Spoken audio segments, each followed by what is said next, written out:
Welcome back to the channel, everybody. I just got back a 25 card SGC order that I dropped off at the Chicago Sports Spectacular 2 weeks ago. I'm going to show you some of the cards and how they fit into my collection in just a moment. All right, so the first card in my order that I wanted to share with you is this 2001 Bowman Heritage Albert Pujols. I originally picked this card up about 3 years ago, submitted it for grading knowing it wasn't going to be a perfect looking card, but that was perfectly fine by me. It was the very first Albert Pujols rookie card that I've obtained, which kind of goes well with the Topps Gold ones that I just kind of finished off with over here in the corner, which is a card I picked up this past week. So as a reminder, the Heritage cards, this was the only Heritage rookie card for Albert Pujols because he wasn't in the Topps base set release that was based on the 1952 design.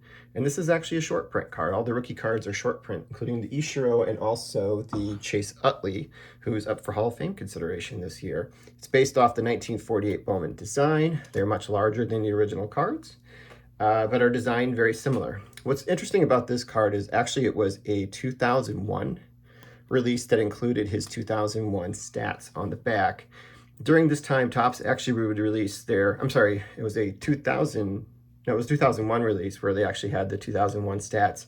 During this period of time, Topps would actually release their stuff pretty late into the season. It would include sometimes stats and highlights from that specific season as opposed to holding that till the next season.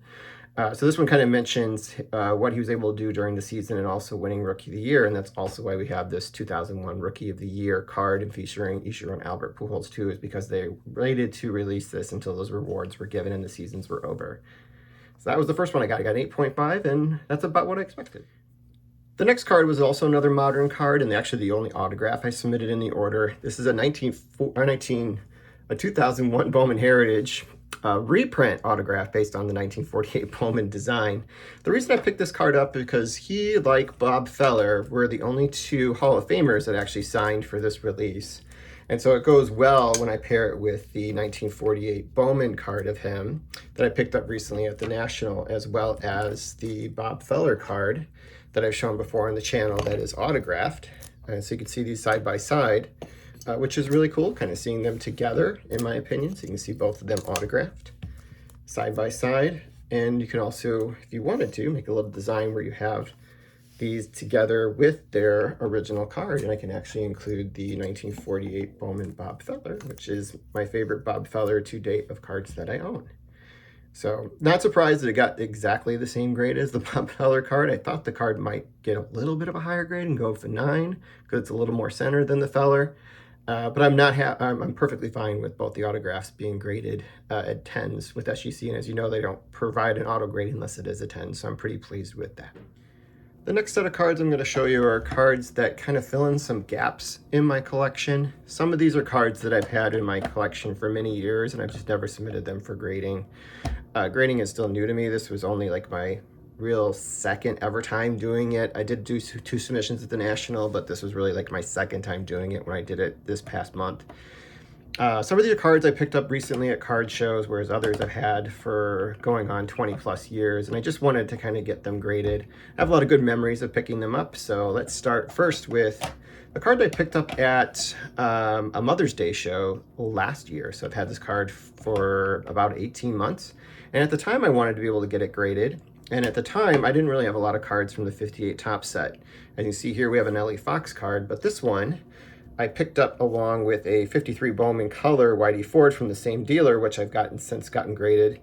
But I wanted to get the Ted Williams graded at some point. The card has really good corners and edges. I knew there was a little bit of snowing on the front, and the centering obviously is less to be desired, so I wasn't quite sure where this would kind of fall along the grading continuum. I was hoping for something right around a 5 or a 6, so they split the difference and gave a 5.5, and I'm pretty happy to pick up the Splendid Splinters All-Star card. Have it graded. It's actually the first graded Ted Williams in my collection. I only have one other Ted Williams card now that I think about it, and it's part of the 1957 Topps set in my binder. There we got Teddy Ballgame. Just a beautiful image of him. You can see he's later on in his career, nearing his 40th year. I think at that point, with year he also hit 388, or 57 with year he hit 388, so that's what's featured on the back. So kind of moving on to 56. This was actually the very first 56 Topps card I picked up, and it was Eddie Matthews. I was just exploring how to use eBay at this time, right around 99, 2000, and I wanted to get some vintage cards at that time. Didn't have a lot of money to be able to do it. Grading was around, but it wasn't as prominent as it's since become in the hobby. So I bought this card ungraded, and it's got a pretty good front. There's a little bit of an indentation in the card itself, probably, I don't know, something like maybe a pen, the edge of a pen or something kind of hit it, so there's a little bit of a dent in there. But otherwise, it's not center top to bottom, but from right to left, it looks perfectly fine. The color on there is where you want it to be. The corners, our edges look pretty good. The corners look pretty good, but there is a roller mark on the back of the card, which obviously took away from its the way it kind of looks and its eye appeal when you look at the back itself. But this is a card, again, that was my very first 56 tops card, so it has a lot of meaning to me. It probably would, the price I paid for it plus the cost of grading is probably what you could get this card right now if you were to kind of get it at auction, which is perfectly fine. I'm okay with that. But I'm going to put that over here. We got Eddie Matthews, a wonderful little image of him, kind of adding into my 56 tops cards. All right, so I don't have too many cards from this set, but this was also the very first card I got from this set as well. And at the time, I thought it was a steal because it had beautiful corners, beautiful edges. It was a little bit off center, right to left. And I thought that was the only big thing that deterred from it. Until I got the card in my collection, I was able to see a little bit of a crease in there. That's the only reason I haven't submitted it in order yet. But I decided to anyway, and that is the 1955 Bowman Phil Rizzuto card. The crease is actually right here, which is not uncommon for these Bowman cards. For whatever reason, you see that crease in the middle of these cards a lot more than you do at like Topps cards. I think the paper stock was a little bit thinner and not as sturdy as some of the Topps cards at that time. That's just kind of theory of mine, but kind of holding them side by side when they're ungraded, it does feel like the Topps cards are a little bit thicker. So I think as people kind of like move these in and out of binders and boxes and top loaders and things, the card kind of just naturally creased, and it was kind of a bummer, but this is just like a really fun image of Phil Rizzuto taking fielding practice here. I don't know, probably at a spring training game. I'm not sure exactly where these pictures are taken. I heard someone say recently that it might have all been taken in Philadelphia, so it may have been a picture at Scheib Field in Philadelphia when they were playing the, at that time, 55. That's the A's. I think they'd already moved, so I don't know when that one was actually taken. So I think the Phillies were already, or the A's were already in Kansas City by that point, if I'm not mistaken. All right, so these two are actually the very first, I'll show you the very first 54 Topps card I ever got. I don't have a lot of 54 Topps cards in my collection. When I picked this one up, I was very happy to be able to add it into my collection at the time, and I got it for pretty cheap. This is again back in probably 99 or 2000, knowing why it was, and I'm not surprised that it came back as a 1, and the reason is because the kid who owned this card, I'm assuming it was probably a kid, put center field beneath the Dodgers on there. It put CF on there to kind of indicate what position he played, which, you know, these were toys back then. They were necessarily the collectibles that they are today, especially the vintage cards. And then they probably, at that point, they're like, oh, wait, that was a mistake. It kind of deters from the value of the card. And they tried to actually erase it, which then probably further brought down the grade of the card in using today's modern grading standards. But aside from that, it's just a little off center, right to left, and a little bit from top to bottom too. But the rest of the card has wonderful color and registration on it. The back looked like a little bit of staining at the top of the card for some reason, and there's a roller mark right here. So there's other reasons that kind of took away from the card, and the back isn't centered. As you can kind of see, the back of the card doesn't line up completely with the edge. It's a little off center, but I was very excited to be able to pick up this Duke Schneider. For me, it was the very first card I got of the Mantle, Mays, and the Duke. I was very happy to pick that up in my collection. All right, we'll take down Bullet Bob at this point. Move Bob to the side. Put Duke Snyder in the back here. All right, the next one actually was a player we just covered. It was Phil Rizzuto. This one I picked up, I don't know, probably about 15, 17 years ago. It's the Phil Rizzuto card from the 54 Topps set, which I think is really like a very eye-catching card. Has a really good image of him in general. I know some of the Phil Rizzuto cards, it just, like specifically the 52 Topps card, it just doesn't look like Phil Rizzuto. And it's just kind of a really odd looking image of him, even though I know it's a very popular card. This one, I thought they kind of got it. And it looks much more like it's based off an actual photograph, and it's obviously on there that way. It looks more realistic than the 52 and 53 Topps cards, which were obviously based off of a photograph or later were based off of a painting. Just, I don't think they quite got his face right on either of those cards, even though they're especially the 53 is a very nice looking card, but I think 54 is the one where they finally hit sort of like a lifelike image for Topps. So I'm going to replace Phil Rizzuto back there with Phil Rizzuto. And then the final one was the reason I had the 54 Bowman up there of Bob Feller is this was the first 54 Bowman card I ever acquired. And at the time, I was still learning a lot about Hall of Fame players, and I'd learned about Ralph Kiner, and I was able to pick up a Ralph Kiner. This was his first year without being a Pirate. He was with the Cubs and had a really good season. Went on to play with Cleveland thereafter, and he does have a 55 Topps card or 55 Bowman card. And then that's it. This was the first year he didn't lead the league in home runs, but he still, I think he hit 35, if I'm not mistaken, 35 home runs and 116 RBIs for the Chicago Cubs. I thought it was a pretty good example. I thought it might grade a little bit higher on there, just because I thought the centering was pretty good for the card, and the edges and the corners were pretty good. Probably could have gotten a 4. But there is a noted stain on the back from the wax pack at that point, so it may have actually like taken away from the overall eye appeal of the card and the grade eventually. So then there we go. We got Ralph Kiner. I'll move Eddie out of the background and kind of show you these kind of together. So again, apart from Williams, all cards I got in my early 20s are some of my first vintage cards, and I'm happy to kind of eventually finally get them encapsulated, which I think does bring a lot of appeal to the card personally, especially with the black borders for these vintage cards. So I feel like they're new cards to me again, and they just look fantastic. All right, the next series of cards are me trying to improve upon the quality of the set that I'm currently building. As you can see before you, it's the 1953 Bowman color set. I have 10 cards that are already graded, which are all Hall of Fame players. I had 8 more in my collection that were Hall of Fame players or managers that I wanted to get graded, and I want to be able to get the remaining Hall of Fame players and managers also graded. So let's show you the ones that came back. Some of them do have a lot of wear, and I wasn't surprised with the grades. But there's a couple ones in there I'm pretty pleased with that I picked up at some card shows recently. All right, we'll start first with the Billy Martin Phil Rizzuto card. So it came back as a 2, and I'm not surprised. It has a lot of, I don't know what happened on the top of this card, but it definitely felt like it looked like it went through a machine or something like that, which kind of created some paper loss and creasing right at the very top of the card. But otherwise, it's pretty eye-catching. And it's got good centering otherwise, and the borders are still white and clean, which is great at that age. Here's the one I was kind of disappointed with. I don't know why. I wasn't expecting a high grade, but I wasn't expecting a minimum size not met. It looks like the same size of all the other ones I submitted, but I guess they must have seen something that kind of indicated that it was missing a little bit of paper, and that is the 1953 Bowman Enos Slaughter card, which is, I think, a beautiful card, you know, by and large. I might at some point want to replace this card.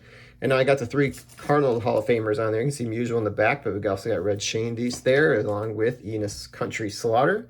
So we'll take down good old Whitey Ford there, and we'll add Enos next to his teammate, Stan Musial. Here's one I also picked up at the National. I was actually kind of surprised with the grade it came back. I thought it might come back like a 4.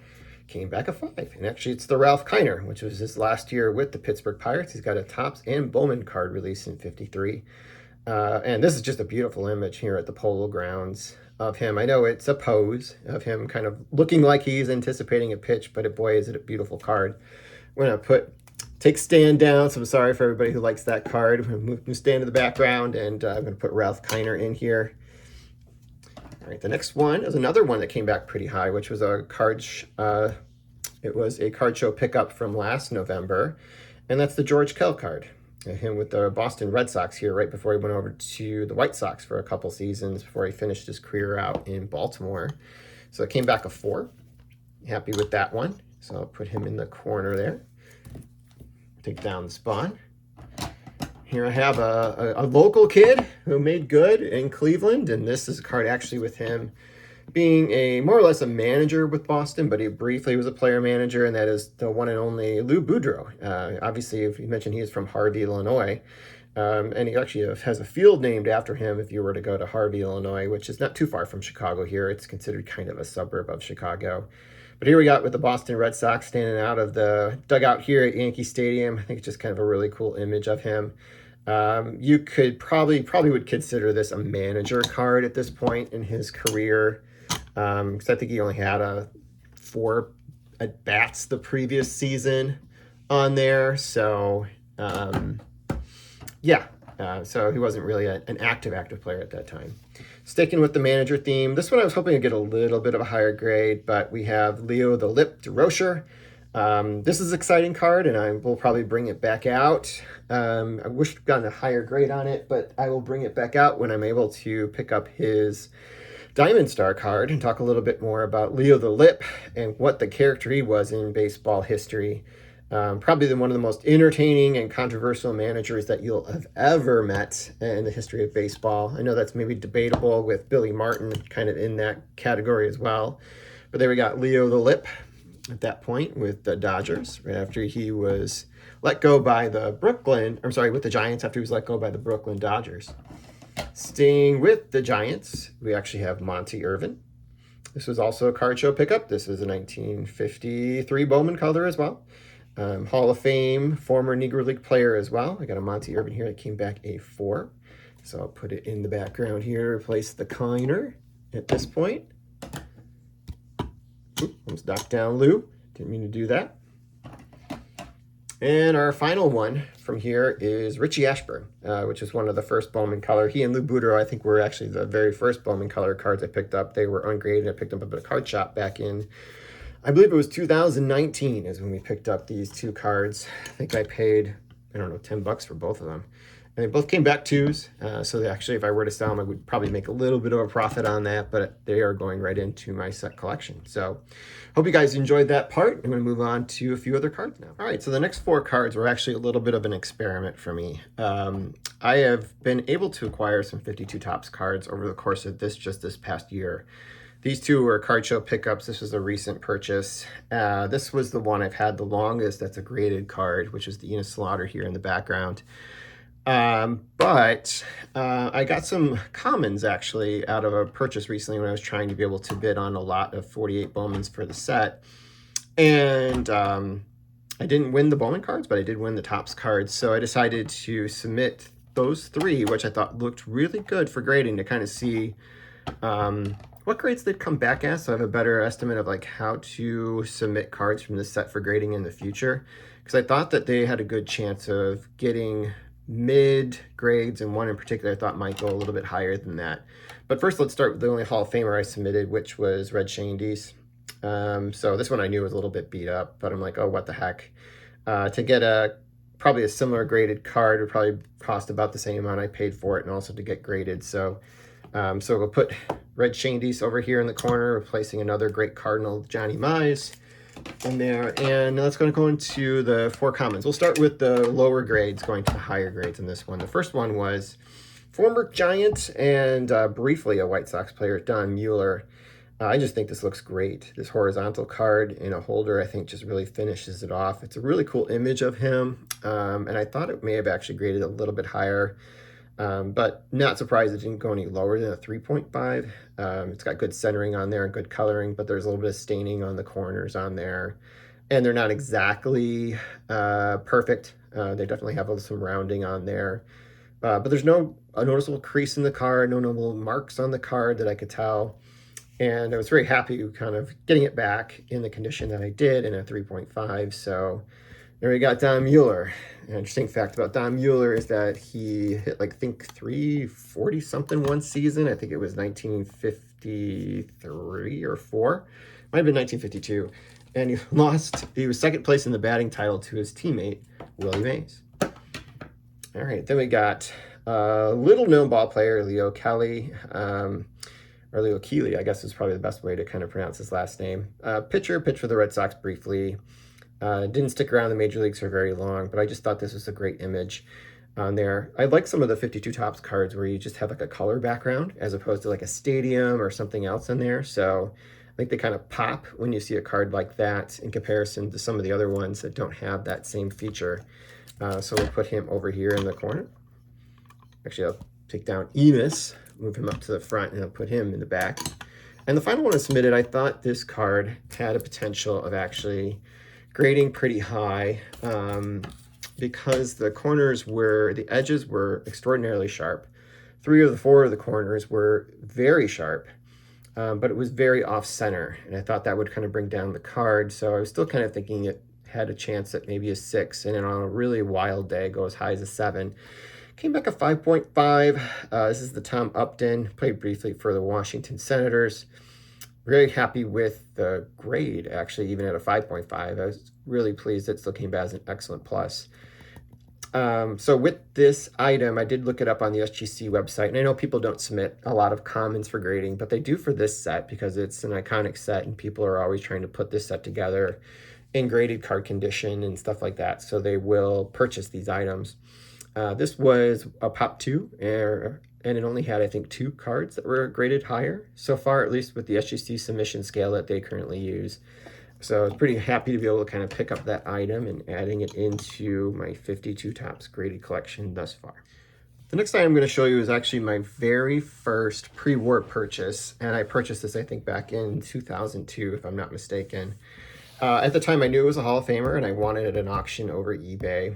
And at that time, I thought I might want to kind of chase after and try and complete this set. I have since abandoned that idea. I do have some common cards for the set, but these were the only 2 Hall of Famers I got, which were Pop Haynes and also George Sisler, which are considered the higher numbers because these both were retired players, which is one of the catching features about this set is people like to complete it so they can get these like players that had retired from like the teens, 20s, and 30s.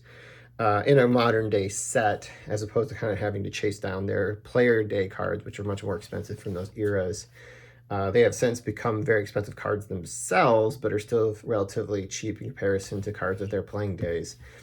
But the lower number cards is actually where you see the current ball players, and that's what I picked up, which was a Little Poison Wainer. So his first name was Lloyd, and on the back of the card, it's kind of funny. You can see that Little Poison Wainer is the younger brother of Big Poison, Paul Wainer.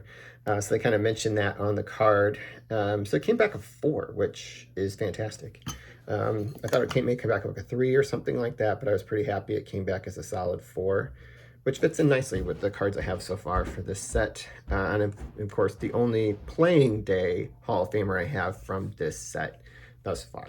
The next 3 cards I want to share with you are cards from the 1933 Gaudy set. They are commons. They're not stars like you see here before you. But I ended up picking these up at a card show back in February, I think, and I think I paid maybe all of like $25 for the 3 cards together. I decided to get them graded just because they're part of this iconic set in the same way I did with the 52 Topps cards. And I thought that they kind of met the threshold for me to be able to kind of put them in for grading, even though I didn't expect high grades for these cards, but they kind of met the threshold because the set is so iconic.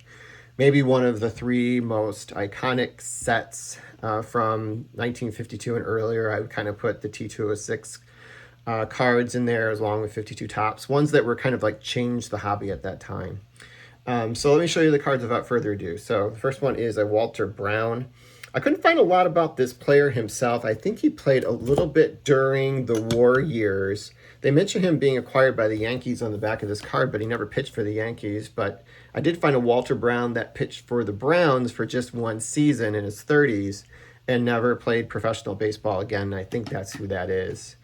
The next one, I'll take this out of its holder just so you can see a little bit better on there. Next 2 are actually in holders. I should have taken them out first, but here we go. So we have Sam Bird. The interesting part about Sam Bird, when you read the back of his card, he's with the Yankees at this time as an outfielder. But the first thing they mention that he is the best golfer in professional baseball. And that is no joke. He actually is the only athlete to have played in a World Series and actually played in the Masters golf tournament. He finished second in 2 majors, I believe, in his career, if I remember that correctly. So he was better than just sort of an average golfer at that time. So that's like the interesting fact probably about Sam Bird, is that he was probably a better golfer than he was a baseball player, even though he had a very successful career over the course of several years, mostly with the New York Yankees, and has a few World Series appearances and wins as a result of playing alongside of, obviously, Ruth and Garrick. And then finally is Fred Bickle. I thought this one might come back at 2 just because the color looks so good on it. There is staining on the back that's pretty significant. That may have brought it down to 1.5. Here he is with the Pittsburgh Pirates featured on here. He played with the Major League Baseball for several years. Nothing too crazy as far as accomplishments, but again, he's part of this iconic set, and I thought it was kind of a beautiful card with the color on there.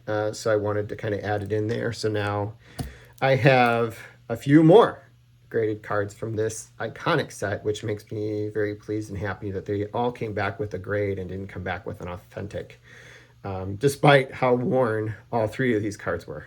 And finally, I mentioned the T206 set previously. So my very first pickup from the T206 set is this card that I'm going to show you here, and it may have been one of my very earliest acquisitions that was pre-war, in addition to the Lloyd Wainer that I showed earlier. The reason I picked up this particular ball player, because at the time I was reading a lot of books about baseball from the turn of the last century, and his name came up as somebody they felt like had great potential, but didn't take the game very seriously, and was known to have taken side bets and may have thrown games. This was obviously before the 1919 Black Sox scandal. He played briefly with the White Sox, and actually with the team that beat the White Sox in 1919, Cincinnati, and actually won a batting title. Known mostly as a New York Highlander, he was kind of the first star of the Yankees, even though they weren't known as the Yankees at that point. This was Hal Chase. So interesting thing about Hal Chase, he's actually on the banned list of ball players. This is a sweet cap roll. This was a later release in 1911 because it mentions all 460 potential subjects you could get from this set, whereas earlier sweet cap roll cards mentions a lower number. This is not a very rare background, but it is a blue portrait, which kind of indicates a little bit later release, whereas the earlier portrait cards had a pink background for this card. This one I was hoping it might have actually gotten a grade, but it came back as authentic. And I could understand why. It's got some pretty serious creasing and paper loss as a result of the creasing. In fact, he's missing his eye there, as you can see in the middle of that card. That's exactly where the crease kind of hit the card. But it's really cool. It was very first tobacco card I ever picked up. Paid for maybe $10 for it. Got it graded, and that's perfectly fine with me, just because I think he's kind of an interesting player in the history of baseball. One of those very first players that was banned alongside the Black Sox in 1919. And it was thought at the time he was banned due in part because of the things I just shared with you, but mostly because they believe he had knowledge that the World Series was being thrown by the White Sox, and that was the standard that Judge Landis used to be able to kind of determine if you knew of this and you didn't come forward to tell your team or Major League Baseball officials, you are just as culpable as the players that actually did it. So that's how Hal Chase ended up getting thrown out of baseball at that time. And I think he went on to play some minor league baseball thereafter in some like unofficial associated leagues and things like that with Major League Baseball. But his Major League career was done at that point. And it's possible he might have been like a future Hall of Famer. It would probably have been... He was considered a star, but I don't know if he had kind of hit that threshold where he would be kind of a superstar, that he would be automatic inclusion like you would have like Pete Rose, for example, or Joe Jackson if they ever became eligible. But it definitely stained his reputation for the remainder of his career. And I'm happy to be able to kind of at least get it back now graded. And I think he has, a place in my collection because of that history, and a place in that collection because it's a T206 card. And now I have 2 that are graded, and I'm happy with it. So that was the end of my submission. I hope you guys really enjoyed it. Feel free to just kind of comment below if you have any questions or if there's anything you wanted to share with your observations of the video. Hope you again enjoyed it. Hope you enjoy the rest of your weekend.